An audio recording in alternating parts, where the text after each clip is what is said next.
Today's review is going to be my 2020 F350 7.3 Godzilla. I bought this truck brand new. It's honestly really never used. I think it has 23,000 miles, so it's really not even broken in yet. I have used it enough to voice a good opinion on it, and here it is. I bought this truck for really only two reasons. One is for the summer months, and it is our mowing crew's truck. So this truck pulls 3 X marks on a trailer, and it really never leaves that trailer at all in the summer. So it is literally just a work truck. Its main purpose in its life in the summer months are to pull mowers, and that's really it. So I really didn't need a power stroke. This is my only gas truck. So I didn't need to spend the extra money to upgrade from the power stroke since we're only really pulling 10,000 pounds. They actually put these 7.3 trucks from everything from the 3/4 ton all the way up to their 750 trucks. I can't even begin to think that it would be any good for the 750 trucks, but they still make them with it. In the winter months, we have a 9.5 foot Fisher on it and a 1.8 yard Polycaster. So this does actually a decent amount of our plowing. It's really the only truck that plows a lot in the winter. The Duramax plows quite a bit, but this one probably plows a little bit more. This truck does sag unbelievably bad when this sander here is loaded. So if you put, about 2 yards in that, this thing actually comes down extremely bad and your headlights are pointing up towards the sky. So we had our GMC truck just like this. We put some timberings in it and that fixed it. So we're probably gonna do that to this truck as well. Overall, I like this truck. I mean, it's obviously not my favorite truck or anything. It is reliable, it is good, and it is somewhat strong. So I'll go over the list of some positives real quick. So the first obvious positive with this truck is the price. It's a fairly cheap truck. Obviously, I'm comparing it to like a diesel truck or a crew cab truck or a 550 truck. That's kind of what I'm comparing it to price-wise. This is about as cheap as it gets. Obviously, you can get the 6.2 engine, and that's even cheaper. I'm pretty sure it's like $4,000 to upgrade to the 7.3, and it's around $10,000 to upgrade to the power stroke. So that's obviously a plus, is just how cheap it is. The other plus is that it's extremely short. So it's a regular cab with a 8-foot box, and it's the shortest truck we have. So that makes it plowing really nice, staying short, and something with a crew cab with a bigger body, obviously it's pretty long. So our 550 trucks are about 1 foot longer, and my 750 is about 2 feet longer. So definitely being nice and short helps out plowing and sanding. Another plus is we've had really good luck with our frames on our Ford.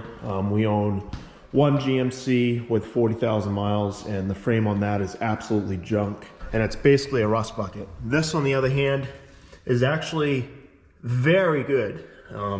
Like I said, I mean, it only has 23,000 miles, but it is used very heavily in salt. It's used very heavily when it's snowing out, so it's constantly on the roads when they're at their worst.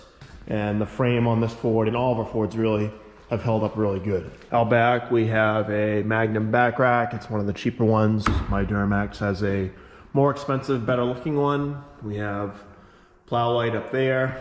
We have heated windshield wipers. We have all of our trucks really set up with heated windshield wipers. They make a huge difference when you're out plowing for an extended period of time. These Duratrack tires, and my dad says, I haven't really tested them out yet, but my dad said they're really good in snow and they grip really well. Another benefit with sticking with this 7.3 gas versus diesel is you don't have to worry about DEF fluid. Obviously, with any diesel truck now, you have to deal with DEF fluid, and from our experience, almost every truck that we've owned has had some serious type of DEF fluid issue, whether it's a sensor, whether it's the whole system that needs to be replaced. No matter what we've had, GM or Ford, they've seemed to have DEF fluid issues. So with this truck, obviously, you don't have to worry about it. So that is definitely one benefit. We have the STX package, which is by no means a luxury package. We got some camo seating in for the middle console here. You have a pretty nice touchscreen here. It's actually pretty good. I like it quite a bit. Obviously you got your auxiliaries up here. Got our sander mount there. We got our plow mount there. It's easy to read dash, very simple. Everything's simple, you know, it's nothing, it's not like a King Ranch or anything like that, but no heated seats, no heated steering wheel. It does have heated mirrors, which is obviously a must when you're plowing. But overall, cab's nothing special. It's really cheap. It's very cheap. Very good for a landscape foreman truck or a small landscaping company. I'll go over some cons real quick, and these aren't crazy cons. That's really no big glaring cons of this truck, but there are a few things that I noticed comparing to my other diesel trucks and heavier duty trucks that are definitely worse on this. So we'll start out here is the turning radius. If you've watched my 550 video, my 550s turn so much better than this truck. This truck's turning radius is not impressive at all. It's actually kind of sucks comparing it to the 550. So when I'm sanding with it, which is barely ever sanding with this, usually my dad's in this truck, but when I do, it's extremely noticeable and extremely aggravating to not be able to turn on a dime like my 550s do. That would be one negative. The other negative, and I think it's the biggest negative on this truck, is the transmission. I have a 10-speed in this, and it's extremely annoying and weird. So basically when I'm like driving around slowly with this thing, it gets really confused. Like it doesn't know which gear it wants to be in. So it's kind of constantly shifting when you don't want it to shift. And it's extremely annoying when I'm sanding or anything like that. Pulling wise, it doesn't seem to be very good either. My 6-speed and my power stroke would absolutely annihilate this pulling any serious weight. The gearing makes for very weak engine braking in this.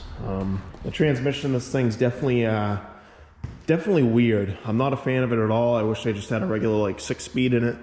It seems like it's almost too many gears for this little truck to work through sometimes. Like you'll be randomly driving and it will downshift when you don't want to. So the transmission in this thing is, I'm definitely not a fan of it all. I wish they'd honestly get rid of it. Maybe the newer ones are fixed now, but this one is definitely odd. Obviously this truck just pulls mowers, and our mowing trailers, I think the gross weight for that is around 10,000 pounds. I have tried to haul a skid steer with this once, and with the trail combined it's about 14,000 pounds, and it did not like it at all. I actually went to go and put the skid steer on the trailer, and it lifted the entire truck up off the ground and blew it away about 10-20 feet. It was pretty scary. I've had it happen with other trucks before, but this one, I mean, it is extremely light truck. It's probably 6,000 to 7,000 pounds when it's empty.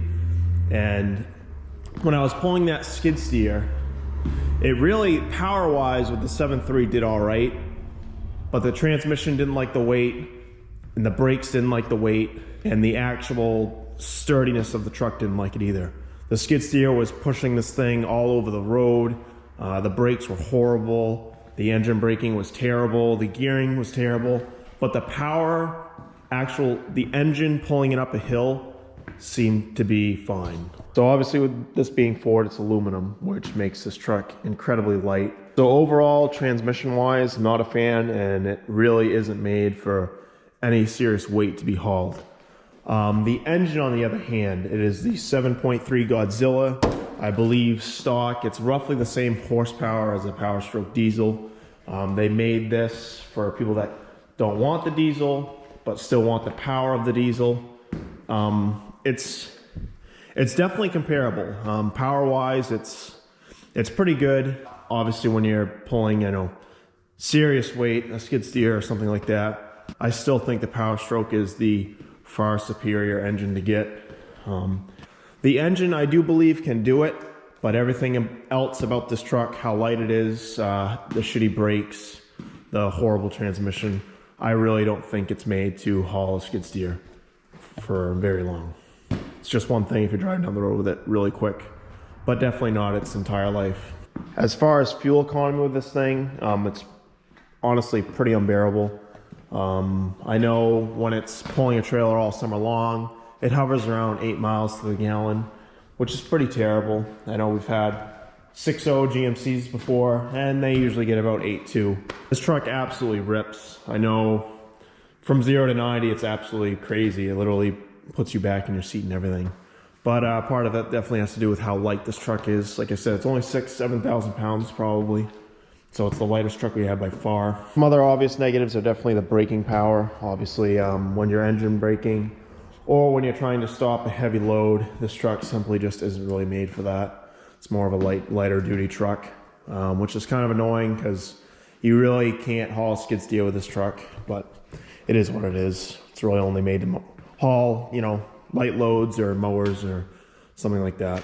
So overall, you know, if you're on a budget and maybe you're just starting out, or you don't have a skid steer, maybe you have a small tractor and you're just mowing, this is really a truck that's going to be hard to beat cost wise, and it's still somewhat heavy duty and somewhat still strong.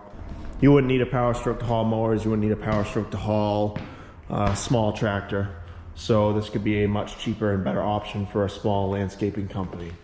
But obviously, if you're anything like me and you have 3 skid steers, you know, excavators, a tractor, big tractor, obviously it's well worth spending the extra money and getting a power stroke or a 550 or 450. As far as looks on the truck, I mean, obviously it's not like a King Ranch. It's definitely not an alley. It looks okay from a visual standpoint. I don't think it's anything to brag about. Obviously you could put some good tires, nice rims, maybe lift it a little bit. That'd definitely make it look a lot better and more appealing. But for what it does in our life, we really don't need to do any of that stuff.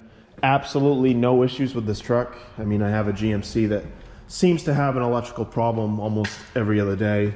This thing's a very basic truck. It only really needs oil changes for service, and that's about it. I haven't seen one check engine light with this truck. It's been extremely reliable, but then again, we barely use this truck. It has 23,000 miles. So I'm hoping it can last. We can keep this to at least 100, and then maybe we'll trade it in. Compared to the Power Stroke diesels that we have, power-wise, it is there.